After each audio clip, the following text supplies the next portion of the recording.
What's the deal when it comes to using music on live streams? Are we allowed to? When are we allowed to? Why aren't we allowed to? And what do we need to know before we take those steps to implement music into our live streams? Today, we're talking to a professional lawyer and law professor, breaking down everything you need to know. Let's jump in. My name is Tony Iliakostas. I'm an adjunct professor of entertainment law and IP at New York Law School. And I am very passionate about all things intellectual property, and I use my Instagram and TikTok accounts to educate the public about all things intellectual property. And today we're going to be talking all about live streams on social media and how you can be leveraging or not leveraging music inside of your platform. So what do we need to know when it comes to potentially using music on a live stream? So there's a lot that's at play here with music. Certainly, when you're talking about using somebody else's copyrighted work, of course, the first question that should pop up is what permissions are necessary. And especially when you're talking about music, you're not just dealing with one copyright ownership interest, you're dealing with two, really. You have the underlying musical composition and the sound recording. The underlying musical composition, think of it almost like the two-dimensional version of a song. It's like, the sheet music, the lyrics. It's kind of like whatever idea you have for a song, you put it down pen to paper, or a songwriter would put pen to paper and create essentially what they would deem as a possible rendition of a song.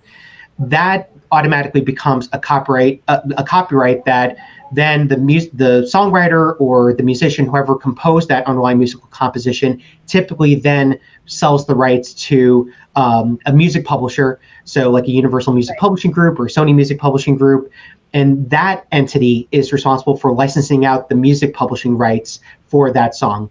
But then you have the sound recording, which is then that underlying musical composition, that sheet music with all the notes and all the lyrics, now being brought to life by way of a sound recording. So if, let's say, Ed Sheeran wrote a song and he's not going to necessarily perform the song, but let's say Sasha Sloan or a Beyonce type person sees that Ed Sheeran wrote a song and they want to perform it, they now acquire the rights from the music publisher to make that song.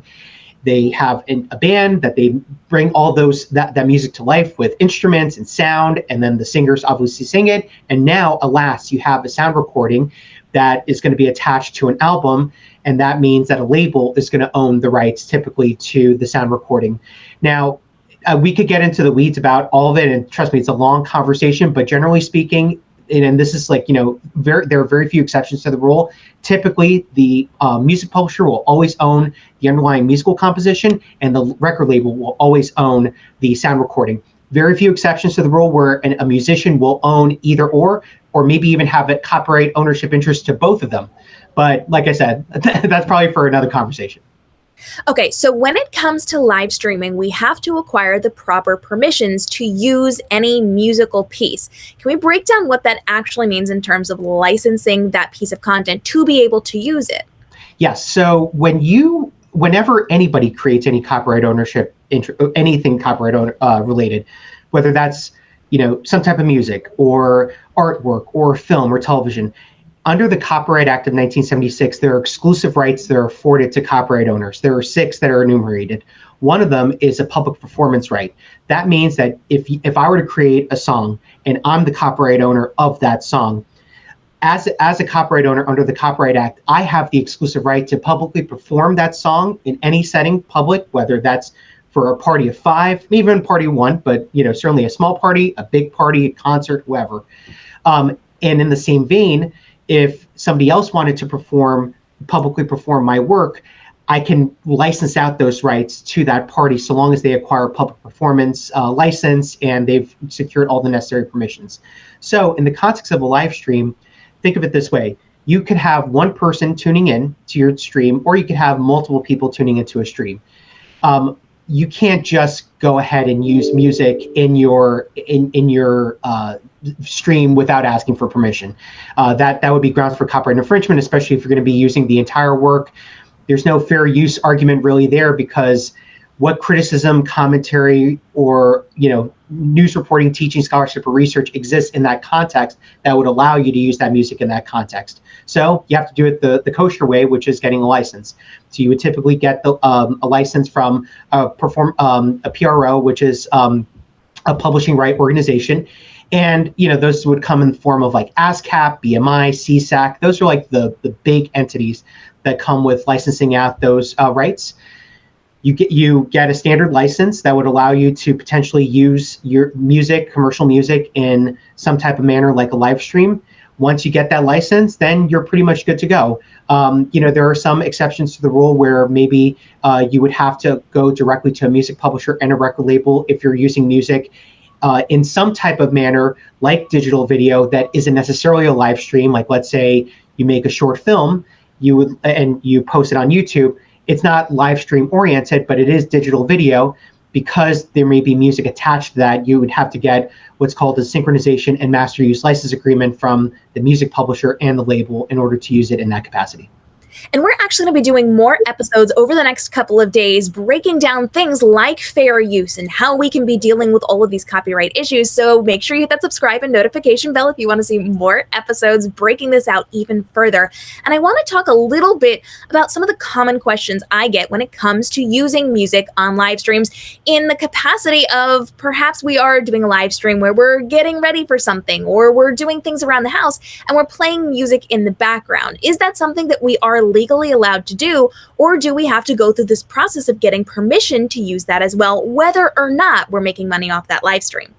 Great question. And I think and I've seen this plenty of times on TikTok, GRWM, whatever the acronym is. Yeah. I've seen it so many times. And if it's like something like faint in the background, not that it would be the most robust fair use argument, but I think that a passive use of copyrighted material like that could be could be potentially an out to, necessarily getting a license. I still don't endorse that type of use necessarily, because I guess I'm just more of a conservative person. I've dealt with a lot of these music publishing organizations and these record labels way too many times to count. And unfortunately, they're very cutthroat about even just getting approvals from the original artist that had some type of vested interest in that initial copyright in the first place. So in my opinion, it's better safe than sorry, so probably best to avoid. But if it happened where you're casually, faintly in the background have commercial music playing in the background, it's not a grave sin. I think there is a world where those entities would be willing to forgive you and then move it along. Because I think that there are plenty more examples of blatant infringement going on online. Now, it's really interesting because Instagram is very aware of copyright infringement. And for a very long time, all the way through now, when they hear copyrighted music on things like live streams, they will kick you off air first and ask questions later on. It's incredibly important to make sure you're aware of this before you jump onto these live streams. But one of the things that trips up a lot of people is when they're out and about on location. Maybe they're at a cafe or they're walking through town, and there is that copyrighted music just playing in the background because they're near a store or something like that. So talk to me a little bit about how aware we need to be of that now, knowing that there is some wiggle room in there, but it's best to be on the conservative side. So I think the example you're bringing up is great, because this actually happened to me one time where I was at Citi Field after a Mets game and they had fireworks night. And of course, part of the fireworks display included a synchronized performance of music that was commercial in nature. So, we're talking Dua Lipa, Ed Sheeran, Beyonce, pop songs. And I got a copyright takedown notice from Instagram. It's extremely intimidating, even for an intellectual property professor like myself. But essentially, the argument that I made in those scenarios in appealing for the video to go back up, and this is on my personal page, by the way, it wasn't even like my actual Instagram TikTok page. Mm-hmm. The argument I essentially made was that it wasn't me that was necessarily performing it. I was in a public place where there was that performance, and odds are the powers that be at Citi Field at the New York Mets likely did exactly what I talked about before, which is they went to a PRO, they went to an ASCAP, BMI, CSAC, mm-hmm. got those public performance licenses in place so that they could be able to publicly perform among 30,000 plus fans commercial music that was synchronized to fireworks. And in that scenario, who's not going to take video? Who's not going to take photos of that event? Of course, everybody should, and I think that everybody has a right to even share that online with their friends and family. So if there is a scenario where you're in a public place where that commercial music is playing, I think you have a better argument to make, not necessarily for fair use, but just saying that you're not the one committing copyright infringement, that you're at a setting where that music is publicly being performed. And, if essentially an Instagram or another social media platform had a problem with it, they should go to that entity, not necessarily you. So I think that that's important to stress for viewers who are in a scenario where they're walking through Times Square, or they're at their local Starbucks cafe, or they're even at a concert.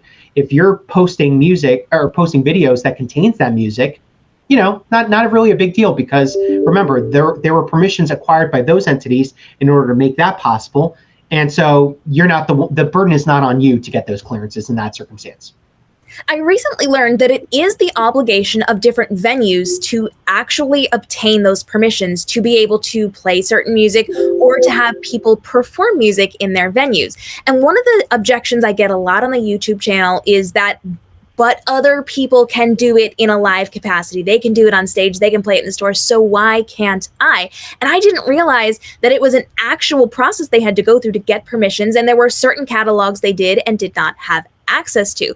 So can you break down, just kind of as an overview, what we need to know about how it's going to be different for an entity like that big company, or like a stage, or like an arena, to have permission to use those things, whereas we don't without going through and getting those permissions?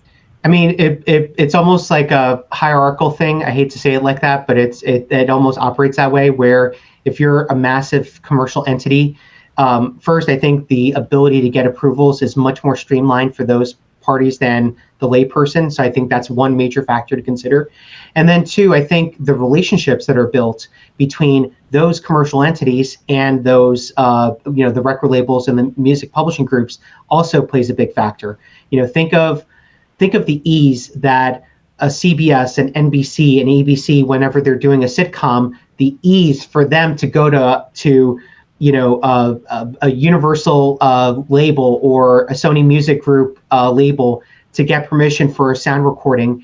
It's going to be much easier than it is for the layperson. So I think for viewers out there that are just trying to figure out the 101 of where the first place is to start, I think first it's always important to just do your research diligently. First, ascertain who is the proper copyright owner. There might be some websites that are conflicting. Maybe there's one website that says that an underlying musical composition belongs to Universal Publishing Group and Sony Music Publishing Group. But then there may be another website that adds into it Cobalt. So now you have potentially three music publishing groups that are at play. At that point, whether it's two or three, you're better off just emailing all three. These music publishers have websites that indicate, if you have any questions, you can contact them at this entity or at this email alias. You just make the ask. And, I think if you frame the request in a way that obviously shows that you're interested in using it in a really like subpar commercial way, not really something that is of, like something gravely insane, like a massive concert, I think that helps, I think usher the request process in a much smoother fashion, and it's not so intimidating. And then it's almost the same treatment when you're dealing with the record label as well. And I think ultimately at the end of the day, the name of the game is really patience and doing this in an orderly and timely fashion. So don't wait the day before. Do this as soon as you can, and the sooner you can get it done, the quicker potentially you could get a request and an approval. So if we are going to be using music, or we hope to use music in a capacity, in a live performance or on a live stream, or as background music for when we're getting ready, it's incredibly important to make sure we have that permission and that licensure. And if you're unaware, or you're not sure, or you're just a little bit worried about it, go through a program that allows you to license music through a subscription model. We've got videos on how to do that down below, so that you are completely covered while you are a part of that membership, and you can use really good quality music inside of what you are doing. And if you've got questions on that, go ahead and drop those down below. What else do we need to know? Any final thoughts about using music in our live streams to make sure we're protected? Just generally speaking, it's all about being flexible. Sometimes the other factor with music licenses is it can get costly, especially depending on your territory, the media that you're exhibiting it on, the amount of years. Do you want this? Do you want the in perpetuity type of license? Do you want a 1-year license? So I think also having a good hard look at your budget for a project where you're attaching music to a short film, or if you're looking to use it in a live stream, I think that that's equally viable as well. Sometimes it's more of a cost-effective measure to just go to the ASCAP BMI ask type of entities, because you're usually just getting the rights to use the music in a public performance capacity. So you're not really needing to go to the music publishers or the labels to use the music in a more commercial manner, like attaching it to a short film or even some other type of audiovisual content. But either way, I think that, coupled with everything else I shared before, I think that all of it is vital in terms of getting a proper music license. And I think I said it before, I'll say it again, the name of the game is definitely patience. So obviously it can be a slow process, but don't freak out. This is just par for the course. As soon as you can get your request in, the sooner you can get a approval, and you're good to go. So whether you are trying to license big popular music or you are working through something that is considered more on the royalty-free side, we want to make sure we have that paperwork in place. You have those permissions to use those different songs in the capacity that you want to use them in.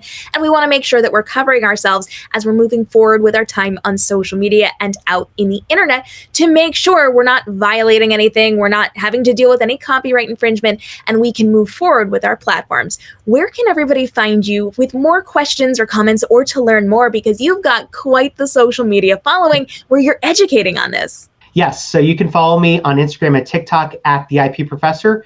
And as always, you can reach out to me in the comments or in the DM if you have any questions related to something specific I talk about in my videos or anything otherwise. Above all else, it's important to make sure we're protecting our brands and our businesses online. So make the smart choice when it comes to your live streaming and your social media efforts. And if you've got questions, drop those down below. Now, make sure you're following along, because Tony is coming back for even more episodes where we're breaking down the legal side of what you can and can't be doing on social media to protect yourself, your business, and your content, and make sure we're getting your questions answered. So hit that subscribe and notification bell. We are going to be continuing this conversation and dropping daily videos to help you level up on your social media content and save you time and effort creating your daily content so you can make more money online but spend less time doing it. We'll see you in the next episode.